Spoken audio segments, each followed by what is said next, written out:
যাত্রারা ভাইটা তো এখনো ড্রেস চেঞ্জই করেনি। কি যে করে না, বিয়েটা এবার ঠিক মিস করবে।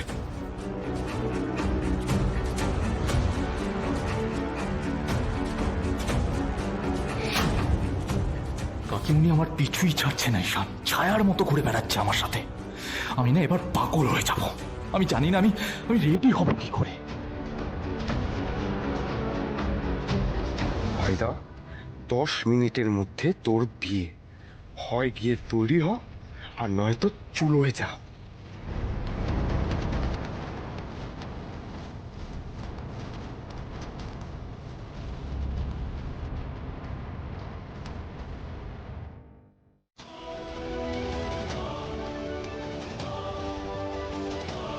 কুসুম, আমাদের 10 মিনিটের মধ্যে ওখানে পৌঁছাতে হবে। এক্ষুনি বিয়ে শুরু হবে।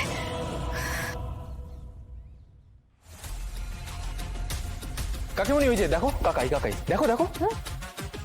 কাকাই? ও বাবা, বলছি কোথাও যাওয়ার হলে মিথ্যে কথা বলে যাচ্ছিস কেন? যা না, যেখানে যাবি। হ্যাঁ, ব্যাপার কি তোর? এত টেনশন কিসের? কিরে?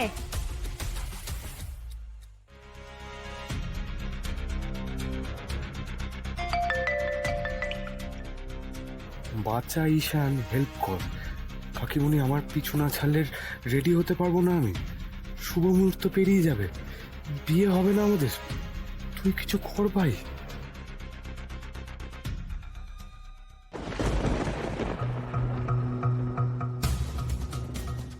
আজ মোট 8টা কাপলের বিয়ে হবে।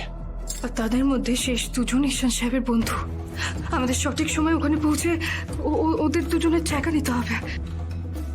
আমার বন্ধু বরের পোশাকে থাকবে, ভাইদা তুই তাকে রিপ্লেস করবি। আর আমার বান্ধবী কনের সাজে থাকবে, জাদুকর তুমি তাকে রিপ্লেস করবে। মা প্রত্যেক বছর সব কাপলের সাথে দেখা করে আর সবাইকে আশীর্বাদ দেয়, বুঝলে? মানে তার মানে দেবী মা তো আমাদের দুজনের সঙ্গেও দেখা করতে পারে। তখন কি করব? এমন কিচ্ছু হবে না। এটা হচ্ছে স্মোক বম। এটার থেকে ধোঁয়া বেরোলে স্পষ্ট করে কিছু দেখা শক্ত হয়ে দাঁড়ায়, বুঝেছো? আর এই ধোয়াতে কেউ কিছু দেখতেই পাবে না। যখন মা শেষ কাপলের সাথে দেখা করবে, আমি সেলিব্রেশনের জন্য এটা জ্বালিয়ে দেবো, ব্যাস। আর সেই সুযোগে তোমরা দুজনে ওখানে জায়গা নিয়ে নিও। সর্টেড। তারপর বিয়ের সব রীতি হবে সমস্ত নিয়ম মেনে। তবে হ্যাঁ, মেয়েরা কিন্তু মাথায় ঘোমটা দিয়ে থাকবে। আর আমার বাবা তো এসবের কিছুই জানে না। আমার বাবা তো জানে যে দেবী মা আমাদের দুজনের সম্পর্ক মেনে নিয়েছে। বাবার কি হবে? জাদুকর, শঙ্কর কাকাকে সামলানোর দায়িত্ব আমার। কিচ্ছু হবে না। তোমরা দুজন আজকে সব নিয়ম মানবে আর নিয়ম মেনে বিয়ে করবে। শঙ্কর কাকার ইচ্ছে অপূর্ণ থাকবে না, বুঝলে জাদুকর? কুসুম, আমাদের আর বেশি দিন এই সত্যিটা লুকিয়ে রাখতে হবে না। আমি খুব তাড়াতাড়ি সবাইকে সব সত্যিটা বলে দেব।